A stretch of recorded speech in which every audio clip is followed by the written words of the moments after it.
Namaste and welcome back to Waking Up with Mindful Serenity, and we're going to continue answering questions from the jar. I'll do my best to answer a question within a 10-minute time frame.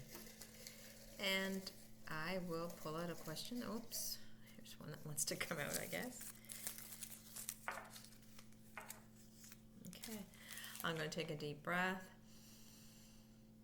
and then I'm going to exhale. The question I got was, what do you mean by many paths, one destination? Many paths, one destination. And that is something I use a lot. It is a statement I use a lot in my writing and in my speaking and in my own practice, because I truly believe that we're all going in the same direction no matter what path we're taking on this planet. It all leads to one destination, and that destination is universal, whether we know it or not. I may be on a path and be so entrenched in my path, so believing it is the only path out there, that I can't see any paths around me as having any validity. I may on this path think this is only the right way, the only way to get to where I'm going. But when I do that, I'm erroneously believing that I have the right to go. I have the right idea about going into one direction, and that direction is it. When in reality, all paths are almost be pulled by a magnetic. It's almost like the center, that destination where we are all trying to go to, is one large magnetic field, and we're all magnets being pulled towards it. We just have this mistaken ideology that our path is the only path. And we hear that a lot, especially when we talk about organized religions and belief practices. We all have come from different cultures and traditions, and amongst those cultures and traditions, we usually have religious organizations that enhance our cultural beliefs, and therefore hence who we are, hence this idea of who we are as individuals and what these individuals want and need. And we have belief systems, and a belief, again, is just a deeply entrenched thought about what might be real and what might not be real. So a belief is just a thought deeply entrenched in the subconscious mind. And unfortunately, a lot of times we adhere to those beliefs so deeply with our white knuckles wrapped around them, clinging, that because they give us a sense of safety, that we fail to see what other beliefs might be, and we fail to see where all these beliefs are taking us. First of all, beliefs are something we all have to dismantle, whether we believe that our path is the right way or not. Because beliefs, again, are just thoughts and conceptualizations. They're concepts. They are not the felt experience of being. And we are all, whether we know it or not, heading for that felt experience of being. That is truth, and that is the only truth. Truth is not something we talk about, not something we can describe. It's not something we can, practice about. It is something we are, and it is a felt experience. It is the being in it, not talking and thinking and, sharing about it. And that is the problem with beliefs. Beliefs are here, the felt experience is over here. And sometimes those beliefs are in our way of having the felt experience. Regardless if we stay on the same religious path all our lives, the idea is to get to the felt experience. To have faith means to be faith. It means to be immersed in trust and faith that, what we're believing is actually true and actualized. So it's an actualization of our ideology is what a felt experience of being is. And it is that we are all striving to get to, whether we know it or not.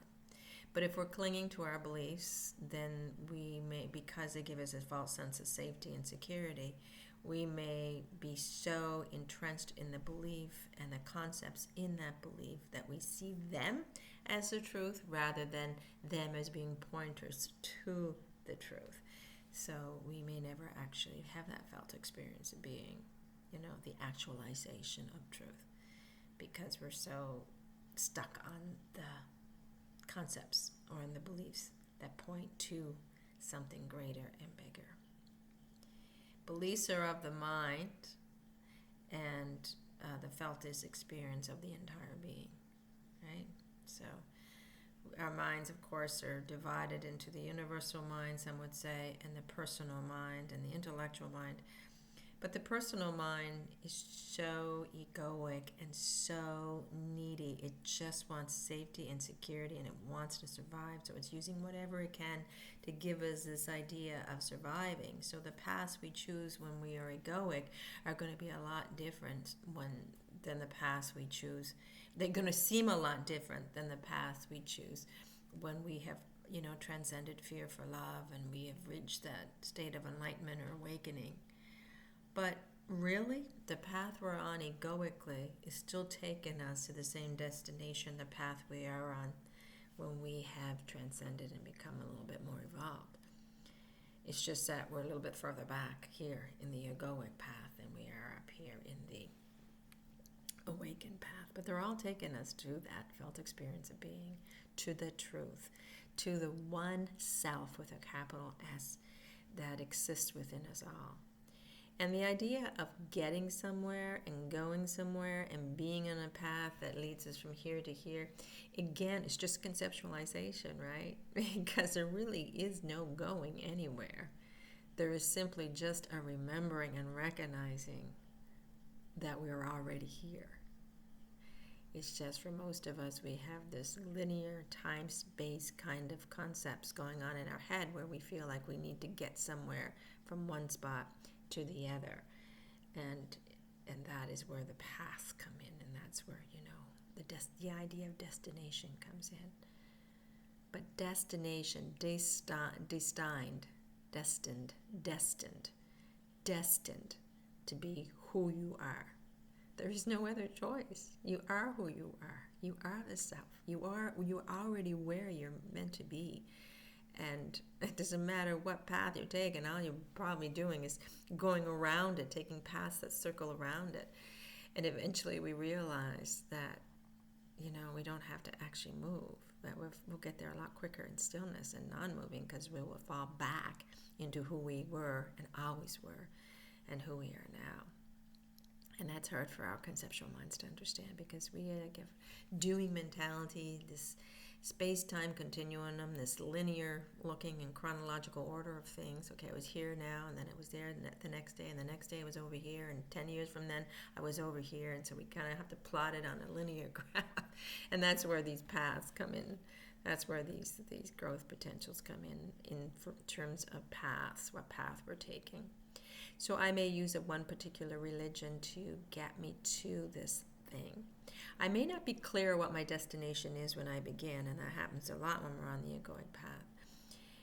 We're told all this doctrine, okay, God is this old fella with a long beard on a throne up there in heaven, and he judges, and he's the one that determines everything. And we have this concept in our head. It doesn't really feel right to who we are, but we convince ourselves it is, and we take that path to serve him and to get to this so-called place that we call heaven or whatever, or the Pure Land if we're Buddhist, and we keep, doing what we can to get to those places, thinking that's the path we're taking, because we start here, then we get there with all this good moral conducts and all this religious practice and all this pray and all this meditation. Well, this will get me here. And it seems like we're taking a path. It seems like the Buddhist is taking a completely different path than the Christian is. And it seems the Christian is taking a completely different path than the Hindu is. And it seems like the Hindu is taking a completely different path than the Muslim is. And it seems like the Muslim is taking a completely different path than the Taoist is, etc., etc., etc. But all these paths are, depending on where we are at our conscious state of involvement. Are we still very, very egoic and wrapped in this idea of little me and trying to self-preserve and this idea of who I am based on concepts and ideas and opinions from others and messaging received over the past and all the things we stuffed and stored that are always being triggered? Is that the person walking on the path, the so-called path? And I use the walking very loosely, figuratively, not literally. Are we there? Is that who it is? Well, then you're going to be, it seems, on a different path than someone who has already, released most of their samskaras, who is already purified to a great degree, and who is spending their time in spiritual devotion. And that person is going to be on a different path than someone who's already been enlightened, right? It's going to seem like a different path, but they're not. All paths lead to one destination. We're all going the same place. We all want peace. We all want love. We all want joy. We all want this so-called heaven that many of our spiritual practices refer to. But that heaven is in us already. The kingdom of God is within you, according to Jesus. So we have that in us. It's not a matter of going anywhere. It's not even a matter of the path we're on. It's just a realization that we don't have to go anywhere. We're already here. And we fall back into what is. We fall back into the felt experience of being, which is self-actualization to the Maslowian, and it is self-realization for someone who may call themselves a yogi. It is coming home, and we are all on that path, whether we know it or not. Sometimes we won't realize it until after the physical body expires, but we'll realize it then. There's only one path. I mean, one destination, many paths, and in actuality, there's only one path. It's just taken different versions of that path. Anyway, that's all I have to say. I hope that makes a little bit of sense anyway. Thank you for joining me. Have a wonderful, wonderful day. Namaste.